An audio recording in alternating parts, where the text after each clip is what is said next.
Hi guys, it's an absolute pleasure today to come in front of you all, but also have someone pretty special with me, Sarika Agarwal. Hi Sarika. Hey, hi Shwetank, hi guys. So guys, this is just a very informal coffee chat kind of a conversation. I have to tell you how I know Sarika is through the channel that in fact you might be watching us on, which is LinkedIn, and I got introduced to her a few months back.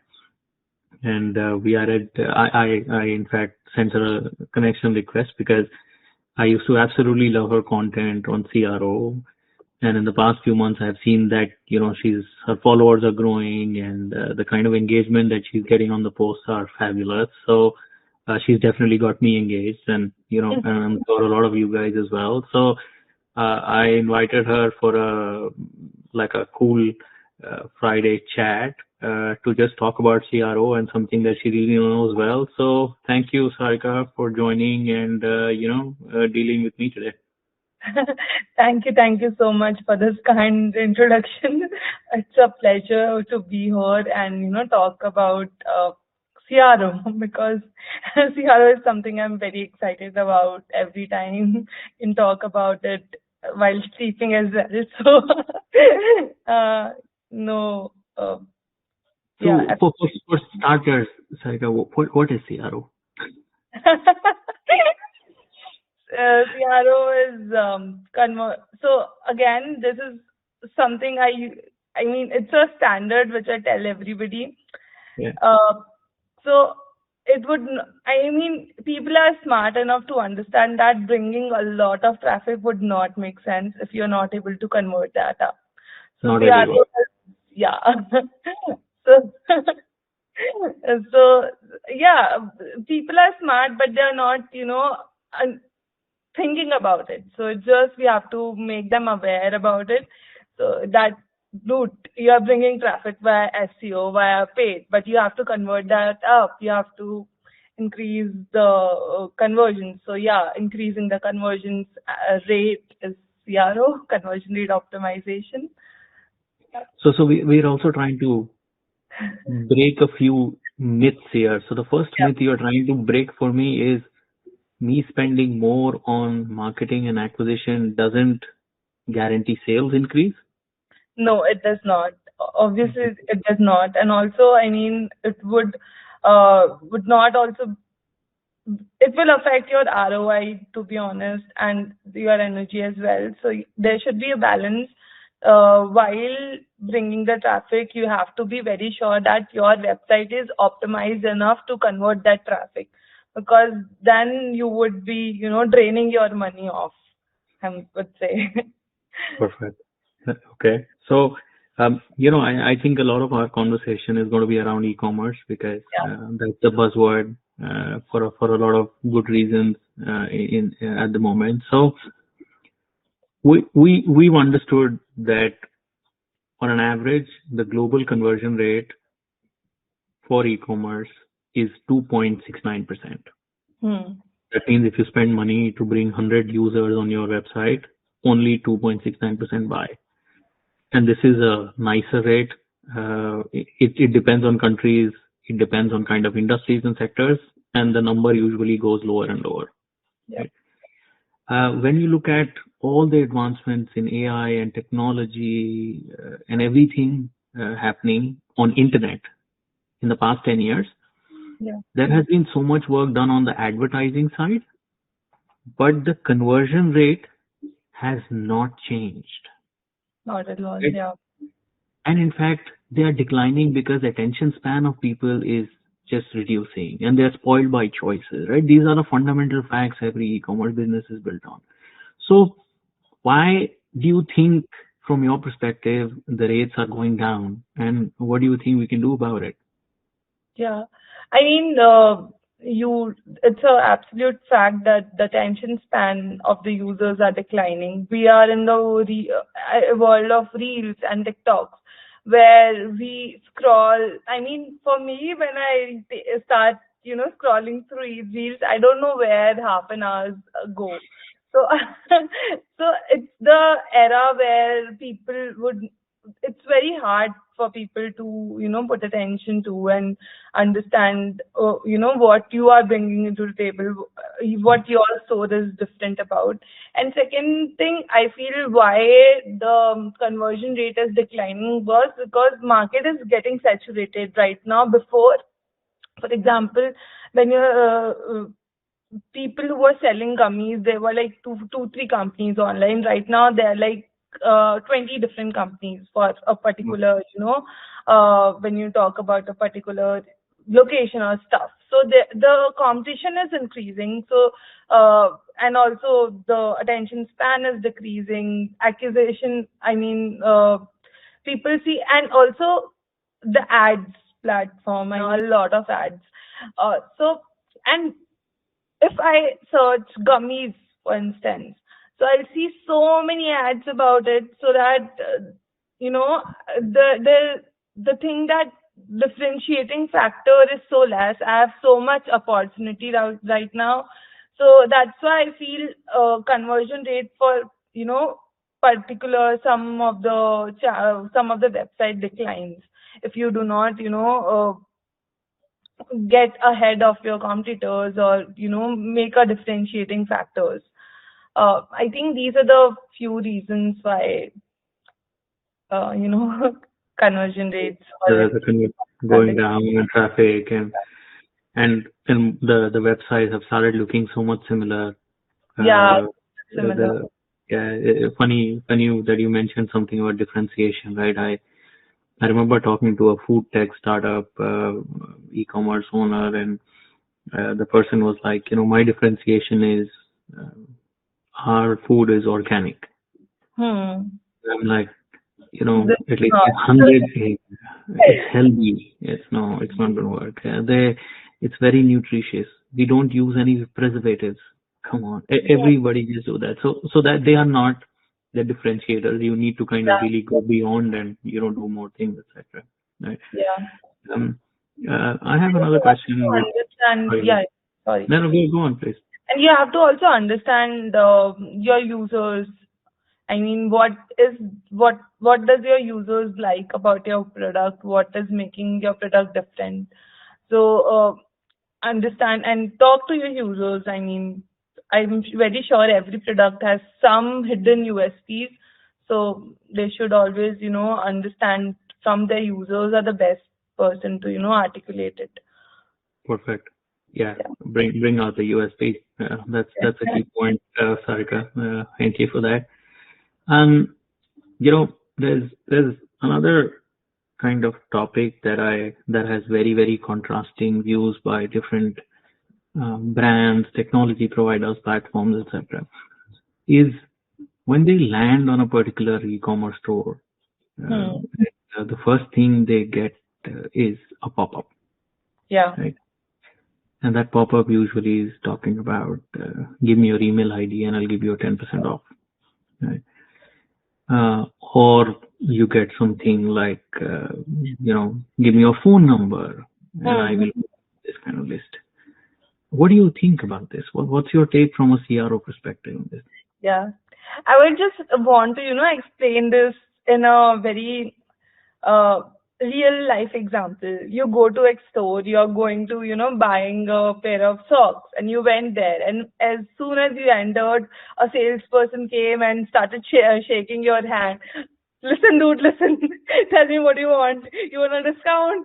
Give me your phone number and stuff. It will be so annoying, right? You will just jerk that person off. You'll be like, dude, let me just check the product. Let me just know what do you have to offer me? Do you like it? Do I like it or not? So that's the thing. You have to, while making stores, e-commerce stores, you have to think people as a human, we have been shopping offline since years. So while designing a e-commerce stores, you have to also think about your actual offline shopping experience and then, correlate to your e-commerce thing. So just think of it like that. And that's the thing. I mean, having pop-up and now people are saying, okay, we'll have a personalized pop-up, which will pop up like after 10 seconds. Dude, every people are coming from a very different intent, and 10 seconds for one person could be, I mean, you can't 10 seconds or scrolling up to this thing can't be a personalized thing. This is a wrong, this is not called Yeah, it's personalization. not personal. Yeah, Not I personalization at all. So yeah, so yeah. that's the, and for me as well, for everybody. I mean, initially people have used the e-commerce brand or any sorts of brands have used a pop-up in such a negative way that it has become a habit of in our mind that it is something we don't need of and we just cross it off. So and yeah, this has been a very big problem, to be honest. Right now, sometimes I want that discount, but my hands goes and cross it Yeah, off. And after crossing it off, I just remember, oh my God, I saw that pop up. I want that discount. So this is what is happening. But I think if the pops will be very much intent based, then it would make more sense for the users as well and for the companies as well, because they are investing money in the pop-ups, right? They are paying yeah. service providers for pop-ups, but the pop-ups are not bringing any results. It is causing hindrance to the user journey. So I think it should be very much intent based, and this will help us to somehow solve this problem. Yeah, yeah. No, funny enough, right? What you mentioned is pop-ups and notifications, etc., are so Yeah, damn abused by most of the yeah, companies that exactly. I detest looking at them. Whatever we all do, I think notification is the first thing we wake up in the morning with, and we wake them up and we pick up the phone, and then you kind of just remove all of them because they're all spammy. Yeah, And the other thing is so rightly you said, and I 100% agree with you, is personalization as a term, I think, is so over abused as well. Even if you go and add a name or add a product name there, it's personalized. It's not. Maybe 5 years back it used to be, but it's not. yeah, And brands, I think, need to realize that they are again competing with the internet brands or the advertising platforms or the very smart CRM systems, etc., where personalization is way beyond this, right? yeah, Uh, the expectation of normal consumers like you and me, they 80% of them expect personalization by default, and adding a name or a product there is not personalization. So that brings me to another question here, Sarka, is when we talk about journey, right? mm, The way you go and interact on a website and buy, and the way I do it, and for example, you and me are going to a same store to buy the mm, same product, right? The way you will approach to it will be completely different to me, yeah. and like everyone else, right? So, how important you think is delivering a personalized journey on a online behavior is, right? How important is that? And what is, in your way, from a CRO perspective, the best way to achieve it? How can you deliver that really personalized journey for a user? Hmm. So, punctualization is very much important. Again, from this era where we are in, attention span is very less. So, and also people are so much, they want everything to be personalized, and with AI coming and everything, I think it's the expectation of people that we should give them a personalized thing. It's the need of the hour. I don't think so. I need to talk about why do we need it, because everybody needs it. I mean, everybody will feel good about getting personalized treatment. Again, comparing with the local shops, when you go there, and I don't think so it happens in UK or US, but in India, where I come from, there the local shopkeepers know your name. They talk to you like they are like your family member or something. So this gives a feeling of attachment. And we as a human, we are a lot of social animals, and we like people, we like to be, known. We like to be treated well. So I think personalization would not only increase conversion rate, but it will also, increase the retention rate a lot, and it will also, uh, can yeah, it will make users attached with your brand. Again, the same thing, retention rate. So yeah, that's the personalization is really, really important. And again, how can you go about this is there are lot of companies like your company where who offers personalizations.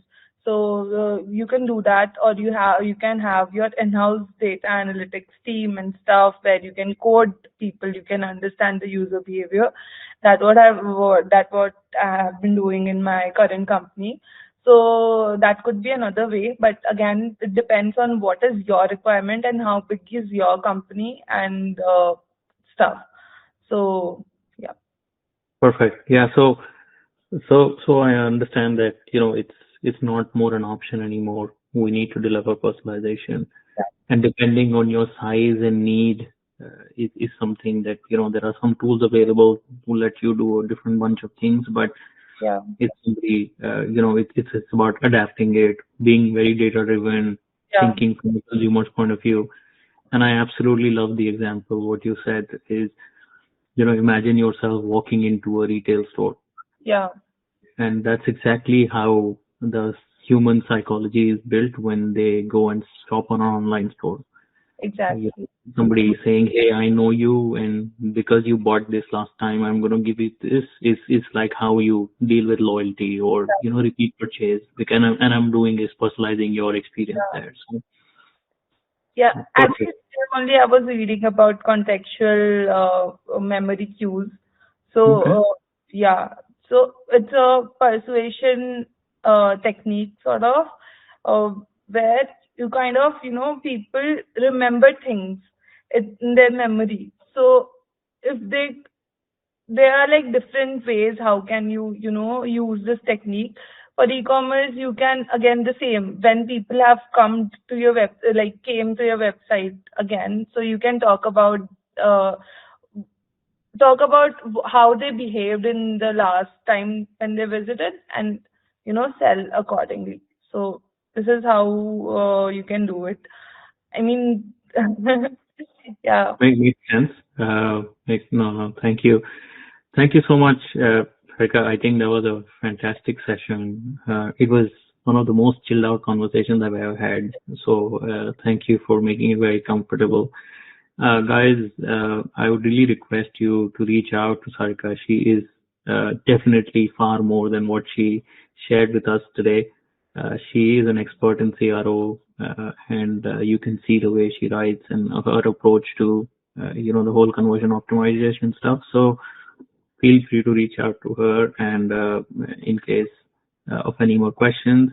But thank you again, Sarika, for this chat, and looking forward to doing this again with you sometime soon. yeah. Sure. It was really fun for me as well. I don't know how like 1 hour went away, so it was really fun. Yeah. I'm glad. All right. Okay. Bye. Hi. Uh,